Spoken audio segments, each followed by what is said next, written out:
Hey, what's up guys? Oke guys, di video kali ini gue akan menceritakan seluruh alur cerita dari film The Skeleton Key yang dirilis pada tahun 2005. Di dalam film ini bercerita tentang seseorang wanita bernama Caroline yang berhenti menjadi perawat. Dirinya pun memutuskan untuk bekerja menjadi pengasuh di sebuah rumah besar. Tapi ia tidak menyadari bahwa rumah tersebut memiliki masa lalu yang sangat kelam. Mulai dari sini, Caroline perlahan-lahan mulai menyadari bahwa ada sesuatu yang aneh dengan rumah ini. Bagaimanakah kisah selanjutnya? Yuk kita masuk saja ke ceritanya guys. Film ini diawali dengan memperlihatkan seorang wanita bernama Caroline yang bekerja sebagai perawat di salah satu rumah sakit. Caroline sudah tidak memiliki siapa-siapa lagi. Sejak kecil dirinya telah ditinggal oleh ibunya, sedangkan ayahnya sudah meninggal setahun yang lalu. Caroline bekerja sebagai perawat. Dalam pekerjaannya, Caroline selalu merawat pasiennya yang sakit dengan baik dan perhatian. Seperti biasa di rumah sakit itu pasti selalu saja ada pasien yang meninggal. Oleh karena itu ketika Caroline melihat pasien yang selama ini ia rawat telah meninggal, dirinya pasti tidak tegaan dan merasa kasihan. Karena banyaknya orang yang meninggal tepat di hadapannya, pada akhirnya Caroline memutuskan untuk berhenti menjadi perawat di rumah sakit tersebut. Di sebuah koran, Caroline melihat ada sebuah pekerjaan sebagai pengasuh yang letaknya berada di daerah Terrebonne, Paris dengan bayaran $1.000 per minggu. Oleh karena itu ia pun tertarik untuk bekerja di tempat tersebut. Ia langsung memberitahukan hal itu kepada sahabatnya yang bernama Jill. Akan tetapi Jill terlihat khawatir karena daerah itu merupakan daerah yang menyeramkan dengan di dalamnya banyak sekali cerita mistis. Keesokan harinya Caroline langsung berangkat ke lokasi yang tertera di koran tersebut. Sesampai di sana, ia disambut hangat oleh seorang pria bernama Luke. Luke langsung mengajak Caroline untuk bertemu dengan majikannya. Dia bernama Violet dan juga Ben. Di tempat itu Caroline akan bekerja untuk mengurus Ben yang memiliki penyakit stroke. Violet melarang Caroline untuk mengurus pekerjaan rumah karena rumah itu sangat besar. Setelah berbincang-bincang dengan mereka, pada akhirnya Caroline diterima bekerja. Keesokan harinya, dirinya mulai mengambil barang-barang sekaligus berpamitan dengan Jill. Walaupun begitu, ia juga akan sering ke kota untuk menjenguk Jill. Di tengah perjalanan, Caroline mampir untuk membeli bensin. Tampak di tempat itu kotor dan banyak sekali barang-barang aneh. Dan juga di luar terdapat abu batu bata. Tanpa curiga sama sekali, ia langsung membayar bensin itu dan langsung pergi menuju ke rumah Violet. Sesampai di sana, Violet langsung menjelaskan semuanya kepada Caroline. Mulai dari tata letak ruang tamu, ruang makan, sedikit sejarah dari rumah ini, dan juga obat yang harus diberikan kepada Ben. Saat ia melihat sebuah foto dari dua anak kecil, tiba-tiba saja muncul sebuah foto misterius yang di baliknya terdapat nama Papa Justify dan juga Mama Cecil. Violet langsung menjelaskan bahwa di rumah ini terdapat banyak sekali ruangan dengan kunci yang berbeda-beda. Nah, dengan begitu, Violet memberikan satu kunci yang bisa membuka semua ruangan. Tapi sejak berkeliling di rumah tersebut, Caroline bingung kenapa di rumah ini tidak ada cermin sama sekali. Violet langsung menjawab bahwa mereka berdua sudah tua, jadi tidak membutuhkan cermin lagi. Di rumah itu, Caroline langsung menjalankan tugasnya sebagai pengasuh untuk Ben. Dia mulai memandikan Ben dan juga membawa Ben untuk menghirup udara segar. Ben ini sama sekali tidak bisa berbicara, bahkan untuk bergerak pun sangat sulit bagi Ben. Saat sedang berkebun, Violet menyuruh Caroline untuk mengambil bibit di loteng. Oleh karena itu dia pun bergegas ke loteng. Di atas sana, dirinya secara tidak sengaja melihat pintu misterius yang sama sekali tidak bisa dibuka. Ia sudah memasukkan kunci yang diberikan Violet, tetapi pintu itu tetap tidak bisa dibuka. Ia pun langsung kembali untuk memberikan bibit itu kepada Violet. Setelah sampai di bawah, Caroline langsung menanyakan tentang ruangan yang tidak bisa dibuka dengan kunci itu. Violet langsung menjawab bahwa ruangan itu memang tidak bisa dibuka sejak ia membeli rumah tersebut. Caroline pun memiliki rasa penasaran yang besar dengan isi di dalamnya. Kemudian saat dirinya tertidur, ia secara tidak sengaja mendengar suara gaduh dari kamar Ben. Dan setelah dicek, ternyata Ben menghilang dari tempat tidur. Hal itu sangat tidak mungkin mengingat Ben dalam kondisi stroke dan tidak mungkin dia bisa berjalan. Caroline pun menjadi panik dan takut jika ada hal buruk yang terjadi pada Ben. Ternyata saat ia melihat keluar jendela kamar, Caroline melihat Ben yang sedang merangkak keluar. Tak berselang lama, Ben pun langsung terjatuh dari lantai 2. Caroline langsung meminta bantuan Violet yang sedang tertidur di kamarnya. Violet kaget ketika melihat Ben terbaring lemah. Ia pun menyuruh Caroline untuk mengambil kursi roda. Saat Caroline bergegas mengambil kursi roda, ia secara tidak sengaja menemukan spray milik Ben yang bertuliskan "Tolong saya". Dengan cepat Caroline langsung menaruh spray itu di dalam lemarinya dan langsung keluar rumah untuk membantu Violet mengangkat Ben. Keesokan harinya, Luke datang ke rumah dan menyatakan bahwa dirinya datang untuk mengurus surat wasiat keluarga Ben. Saat itu, Caroline ingin menunjukkan spray yang bertuliskan permintaan tolong kepada Luke. Akan tetapi setelah spray itu dibuka, tidak ada tulisan sama sekali. Caroline pun menjadi bingung dan mengira bahwa dirinya sedang berhalusinasi karena saking paniknya. Luke langsung memberikan kartu nama kepada Caroline jika dia ingin menemuinya. Karena merasa ada yang janggal, akhirnya Caroline pun langsung pergi ke loteng untuk membuka kembali pintu misterius tersebut. Saat menggunakan jepit rambut, ternyata ada sesuatu yang menghalangi masuknya lubang kunci. Pada akhirnya, Caroline berhasil membuka pintu tersebut dan langsung masuk ke dalamnya. Di dalam sana ternyata terdapat banyak sekali perlengkapan ritual setan. Ia menemukan cincin, lagu ritual setan, dan masih banyak lagi. Caroline mengambil salah satu piringan hitam berjudul pengorbanan Papa Justify. Karena Violet tiba-tiba datang, akhirnya Caroline tidak sengaja memecahkan salah satu barang. Pada akhirnya, Diria pun segera bersembunyi dari Violet. Setelah mendapatkan piringan hitam itu, Diria pun memutuskan untuk pergi ke rumah Jill. Saat mendengar piringan itu, di dalamnya terdapat lagu aneh tentang pengorbanan. Setelah mendengar hal tersebut, Caroline mengajak Jill untuk nongkrong di klub malam. Di sana, Caroline mulai menceritakan ruangan yang dilihat oleh Caroline sebelumnya. Jill lalu menjelaskan bahwa itu adalah ruangan Hoodoo. Hoodoo adalah sebuah sihir yang biasa digunakan pada zaman dahulu. Tetapi di sini terlihat bahwa Caroline tidak percaya dengan hal-hal mistis seperti itu. Agar bisa lebih tahu tentang Hoodoo, Jill menyuruh Caroline untuk bertemu dengan bibinya yang sangat percaya dengan hal-hal mistis. Jill langsung menunjukkan tempat tinggal bibinya yang berada di belakang toko laundry.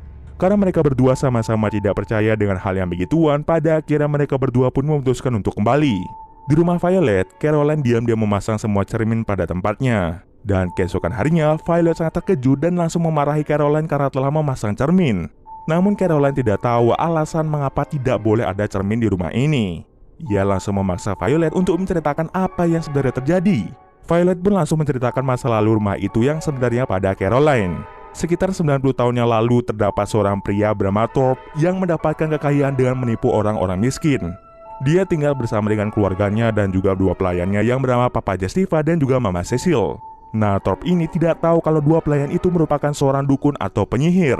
Suatu hari saat Thorpe mengadakan acara bersama dengan orang-orang kaya lainnya, tiba-tiba Thorpe menemukan mereka berdua bersama dengan kedua anak Thorpe yang bernama Martin dan Grace sedang berada di loteng. Di sana Papa Justify dan Mama Cecil sedang melakukan sebuah ritual Hoodoo. Karena terciduk oleh mereka semua, pada akhirnya Papa Justify dan juga Mama Cecil dibakar hidup-hidup di depan rumah Thorpe. Setelah kematian mereka, satu persatu orang yang ikut membakar mereka mulai mengalami kemiskinan dan kebangkrutan. Mereka percaya bahwa kekuatan sihir yang dimiliki oleh mereka telah memberikan kesialan pada semua orang. Alasan mengapa tidak boleh ada cermin di rumah tersebut dikarenakan arwah Justify dan Cecil akan muncul di dalam cermin. Para pengikut Hoodoo percaya dengan menaruh abu dari batu bata di sekeliling rumah akan menjaga kita dari orang jahat yang menggunakan sihir Hoodoo. Caroline pun akhirnya menduga bahwa stroke Ben disebabkan oleh Hoodoo. Tetapi dirinya masih percaya bahwa penyakit Ben memang disebabkan oleh sesuatu yang bukan dari kekuatan supranatural. Lalu saat memandikan Ben, Caroline sengaja membuka cerminnya dan mengarahkannya ke wajah Ben. Dan tiba-tiba saja Ben menimbulkan reaksi yang aneh, seolah-olah ada yang membuatnya takut. Karena masih bingung, akhirnya Caroline memutuskan untuk mengunjungi bibi dari Jill. Sesampai di sana, Caroline mulai bertanya fungsi abu dari batu bata. Bibi itu menjawab bahwa semua orang yang berniat menyakitimu tidak akan bisa melewatinya. Itu adalah cara agar kita bisa tahu siapa yang ingin mencelakai diri kita. Walaupun Caroline tidak percaya dengan hal-hal yang berbau supranatural, tapi dirinya mulai percaya kalau Ben terkena sihir atau semacamnya. Akhirnya dirinya meminta cara agar bisa menyembuhkan seseorang yang diduga memiliki stroke akibat kekuatan supranatural. Bibi itu kemudian memberikan sejumlah barang-barang yang bisa menyembuhkan seseorang dari stroke. Setelah diberikan barang tersebut, Caroline dengan segera kembali dan memulai untuk ritualnya. Dengan dibantu sebuah catatan, Caroline mulai mendoakan Ben agar dia bisa bergerak kembali. Saat melakukan ritualnya, tiba-tiba saja Ben bisa berbicara dan dia mengatakan bahwa dirinya membutuhkan bantuan. Berkali-kali ia berkata minta tolong. Namun di saat bersamaan, Violet mulai menggedor pintu kamar Ben yang telah dikunci. Setelah Violet masuk, Caroline mulai mencari alasan agar dirinya tidak ketahuan. Setelah melakukan ritual, malamnya Caroline mulai bermimpi buruk. Keesokan harinya, Caroline memutuskan untuk bertemu dengan Luke. Ia menanyakan tentang kapan Luke bertemu dengan keluarga Ben. Luke kemudian menjawab sejak Ben belum terkena penyakit stroke. Lalu Caroline menyuruh Luke untuk mempertemukan Caroline dengan pengasuh Ben sebelumnya. Saat mereka berbincang, wanita itu menyuruh Caroline untuk segera pergi dari rumah itu karena dia sudah tahu kalau Violet adalah wanita yang jahat. Caroline pun semakin bingung dengan apa yang sebenarnya terjadi. Di perjalanan, Caroline memutuskan untuk berhenti di pom bensin karena sebelumnya ia pernah kesini untuk membeli bensin. Ketika ingin masuk, lagi-lagi terdapat abu dari batu bata. Ketika masuk, Caroline bertemu dengan seorang nenek. Dengan cepat Caroline langsung menyinggung sedikit rekaman yang ia temukan di loteng berjudul Conjure of Sacrifice. Dan anehnya, ternyata nenek itu tahu tentang rekaman tersebut. Nenek itu langsung menjelaskan bahwa rekaman itu adalah sebuah mantra sihir terkuat yang dimiliki oleh Justify.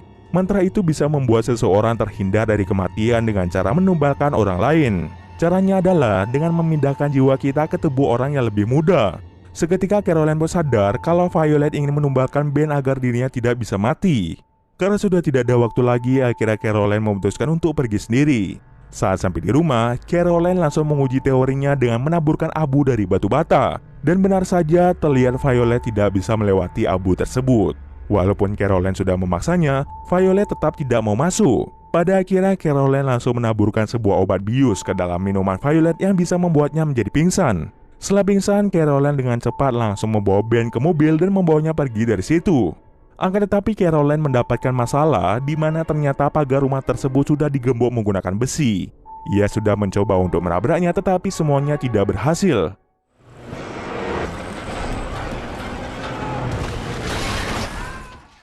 Tabrakan yang dihasilkan membuat mobilnya menjadi mati. Dengan cepat, Caroline langsung membawa Ben ke sebuah gudang dekat situ. Sementara Violet keluar rumah dengan membawa senjata shotgun. Dengan langkah yang sangat gesit, Caroline pun akhirnya sampai di sebuah perahu dan segera pergi dari tempat itu.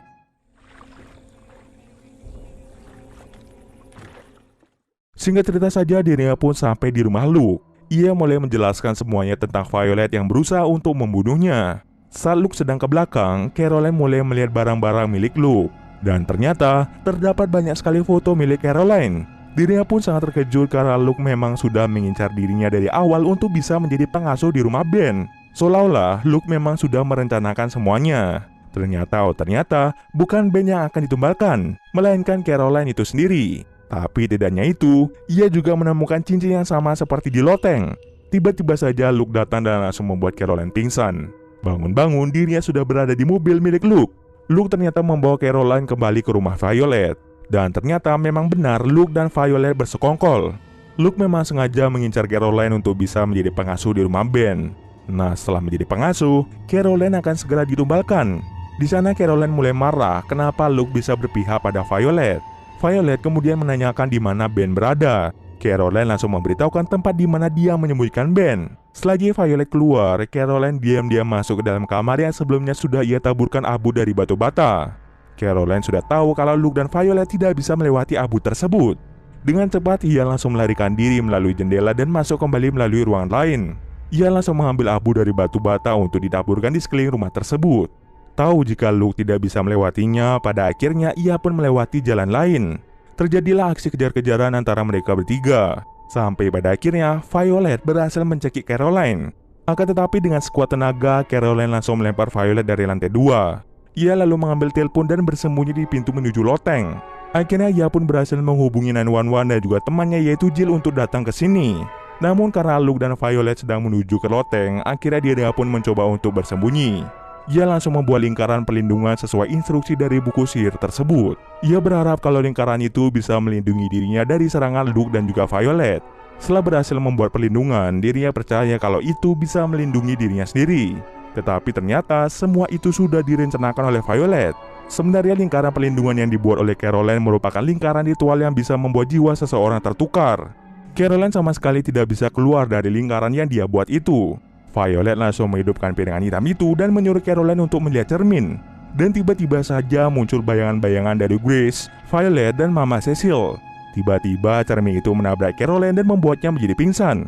Bangun-bangun ternyata jiwa Violet telah berpindah ke dalam tubuh Caroline. Di sini dijelaskan bahwa Luke merupakan papa Justify. Pria yaitu Ben yang sebelumnya ada di kamar itu merupakan tubuh asli dari Justify sebelumnya. Dan kini Justify dan Cecil sudah berada di tubuh yang lebih muda dan sehat. Di tempat itu, Caroline alias Violet langsung menyuruh Caroline untuk meminum cairan. Dan ternyata cairan itu merupakan cairan yang sengaja dibuat agar Caroline menjadi stroke dan tidak bisa berkata-kata, sama seperti Luke asli yang ada di tubuh Ben. Itu semua bertujuan agar dia tidak bisa menceritakan tentang apa yang terjadi sebenarnya. Karena telepon 911 yang sebelumnya dilakukan, pada akhirnya polisi pun segera tiba di lokasi. Jill langsung datang untuk melihat keadaan dari Caroline. Tetapi Jill tidak tahu kalau jiwa Caroline berada di dalam tubuh Violet. Kini Caroline pun dibawa bersama dengan Ben ke rumah sakit. Sedangkan Luke alias Decify memberitahu Jill bahwa Caroline alias Cecil mewariskan rumah itu kepada Caroline. Sebenarnya Cecil ini sangat menginginkan tubuh wanita yang berkulit hitam. Oleh karena itu, di ending cerita kali ini Cecil mulai mengincar Jill. Dan cerita pun selesai. Oke, di sini gue mau menjelaskan lagi kenapa si Papa Justify dan Mama Cecil bisa hidup kembali. Yang kita tahu sebelumnya, Papa Justify dan Mama Cecil telah mati dibakar hidup-hidup. Oke, jadi gini, kalian ingat scene saat Papa Justify, Mama Cecil, dan kedua anak Thorpe yang bernama Grace dan Martin sedang melakukan ritual di loteng? Jadi ketika ritual itu terjadi, Papa Justify dan Mama Cecil telah berhasil memindahkan jiwa mereka ke tubuh Grace dan juga Martin. Nah, yang orang-orang bunuh itu merupakan jiwa Grace dan Martin yang telah berada di dalam tubuh Papa Justify dan Mama Cecil. Setelah itu Papa Justify dan Mama Cecil berpindah jiwa lagi ke tubuh Violet dan juga Ben karena tubuh Grace dan Martin telah menua. Setelah tubuh Violet dan Ben telah menua juga, Papa Justify terlebih dahulu pindah ke tubuh Luke dan jiwa Luke pun berada di tubuh Ben. Setelah itu, Mama Cecil berhasil memindahkan jiwanya ke tubuh Caroline dan Caroline pun kini terpaksa hidup di dalam tubuh Violet. Oke, itulah cerita dari film The Skeleton Key. Oke, mungkin sekian dulu video kali ini. Jika ada kesalahan, gue mohon maaf. Oke, see you next video guys.